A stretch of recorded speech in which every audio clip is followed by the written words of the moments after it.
आज तक लोगों को नहीं मालूम कि पूजन करने बैठते हैं तो सबसे पहले क्या करते हैं। पर सबसे पहला काम मंदिर में बिना पंडित के सबसे पहला काम कौन सा होता है? तो सबसे पहला काम होता है भगवान को धन्यवाद देना कि आज भी आपने मुझे इस मंदिर में आपका दीदार कराने के लिए, दर्शन कराने के लिए बोला। अगर पंडित साथ में होगा तो पहले वो मंत्र बोलेगा, स्वस्ति वाचन करेगा। स्वस्ति वाचन करने में उसको अर्थात भगवान के लिए भी प्रसन्नता और आपके लिए भी प्रसन्नता। पर आपके पास कोई ब्राह्मण नहीं, आपको कोई स्तुति नहीं आती, आपको कोई मंत्र नहीं आता, आपको कोई साधना नहीं आती, आपको कोई तप नहीं आता, पर आप इतना तो कर सकते हो कि भगवान के मंदिर में जाकर उनको धन्यवाद दे सकते हो कि तेरी कृपा है जो मुझे चलकर यहां तक बुला लिया, 2 कदम चलाया, यहां तक बुलाया, ये तेरी कृपा है। और बड़ी कृपा करी जो डलिया भर के पूजन का सामान भी लाई, बड़ी कृपा करी जो दूध भरकर भी लाई, बड़ी कृपा करी जो कलश भरकर भी लाई। कितने लोगों का फायदा है कलश भरकर मंदिर ले जाने में? देखिए जरा कितने लोगों का फायदा। हिंदू धर्म में विष्णु पुराण में, पद्म पुराण में लिखा है, सौभाग्यवती नारी जब भरा हुआ पानी का लोटा लेकर कलश लेकर जाती है और उसको देखकर कोई व्यक्ति निकल कर चले जाता है तो जिस काम के लिए जाता है वो काम सफल हो जाता है। मंदिर का ही लोटा,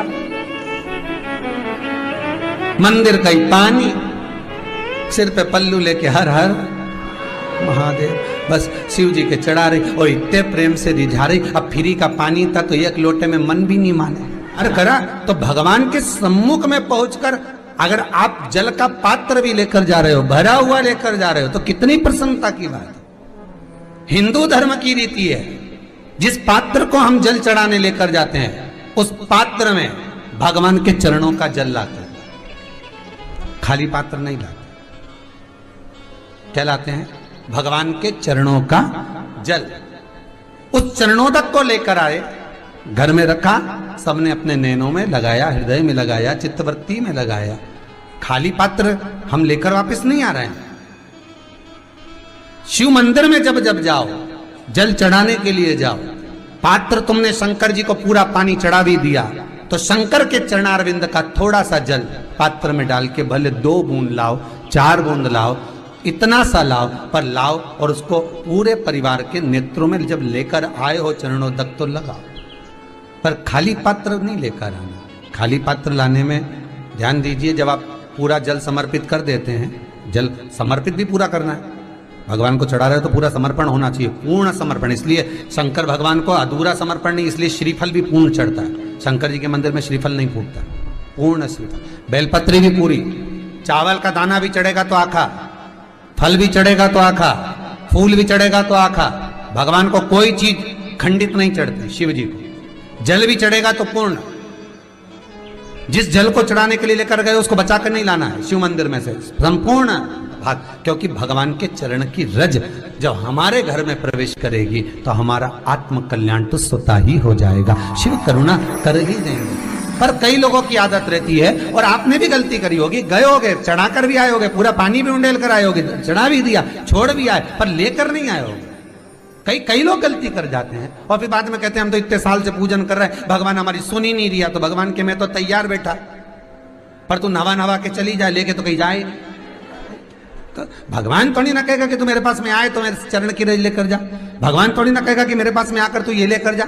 भगवान तो कहेगा मेरे पास में आया है, मांगना कुछ मत, बस मुझे जो स्नान कराया है मेरा चरणोदक लेकर जा, छीट दे पूरे घर में, संपदा भरना मेरा काम है। जहां मेरी चरण की रज पहुंच गई वहां संपदा स्वतः पहुंचती है, मैं वहां पहुंच जाता हूं। तो चरणों तक ले जा, पर लोग ले जाते हैं, पूजन करते, कलश भी उंडेलते, जल भी चढ़ाते, पर आते समय खाली लेकर आ जाते। भगवान को इतना बुरा लगता, मेरे दरवाजे से खाली जाए, मुझे कितना बुरा लगेगा। जो आए वो भर कर जाए, भले 2 बूंद लेकर आओ, पर उसमें चरणों तक थोड़ा सा लेकर अवश्य आए। उसी तरह जल चढ़ाने के बाद हम जब लेकर आते हैं पात्र के अंदर, ये उसमें उसकी बरकत है। गर्ग संहिता में दूसरी चीज कही, उसको भी समझ लीजिए।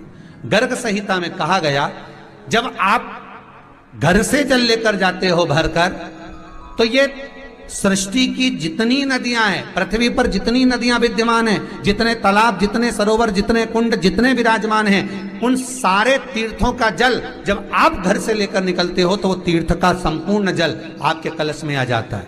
और जब आप उस जल को शिव पर समर्पित कर देती हो और 2 बूंद चरणादक लेकर जब जाती हो तो शिव महापुराण गर्ग संहिता पद्म पुराण कहती है वो जल साधारण नहीं रहता, वो गंगा जल बनकर तुम्हारे घर को पवित्र करने के लिए पहुंच जाता है। वो पवित्र गंगा जल बन जाता, उसको लेकर प्रवेश कर जाता। हम बार बार कहेंगे भगवान के मंदिर जब भी जाओ ना, चेहरे पर प्रसन्नता होना चाहिए।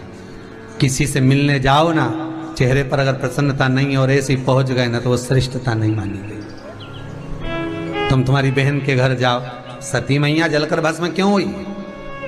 माता सती के भस्म होने का कारण क्या था? सती को पिता पर जितना क्रोध आया उससे ज्यादा क्रोध सती माता को अपनी बहनों पर आया कि मेरी इतनी बहन, ये 60 की 60 बहन मेरे सामने खड़ी रही और मैं आई तो प्रेम से मुस्कुराई तक नहीं। आप किसी के यहाँ जाओ और कोई के यहाँ पहुंचे और जाते से ही आप उस पहुंचे और कहा जी जी राधे राधे, जय श्री कृष्णा, हर हर महादेव, श्री शिवाय नमस्तुभ्यम, ओम नमः शिवाय आपने बोला और उसके चेहरे पर प्रसन्नता नहीं आया तो ऐसे घर में जाने से कोई फायदा है क्या? और आप किसी के यहाँ जा रहे हो तो आपके चेहरे पर भी प्रसन्नता होना चाहिए, सामने वाले को तो हो, आपके भी चेहरे पर भी। मंदिर में जब जब जाएं, गुरु के दरवाजे पर जब जब जाएं, परमात्मा के चरणारविंद में जब जब जाएं, माता पिता के चरणों में जब जाएं, घर के बुजुर्गों के पास जब जाएं तो तुम्हारे चेहरे पर प्रसन्नता होना चाहिए। भगवान को भी लगे दुख भले है इसको पर चेहरे पर प्रसन्नता है, इसको अब दुख नहीं देना क्योंकि इतना मुस्कुराकर ये मेरे मंदिर में आती है।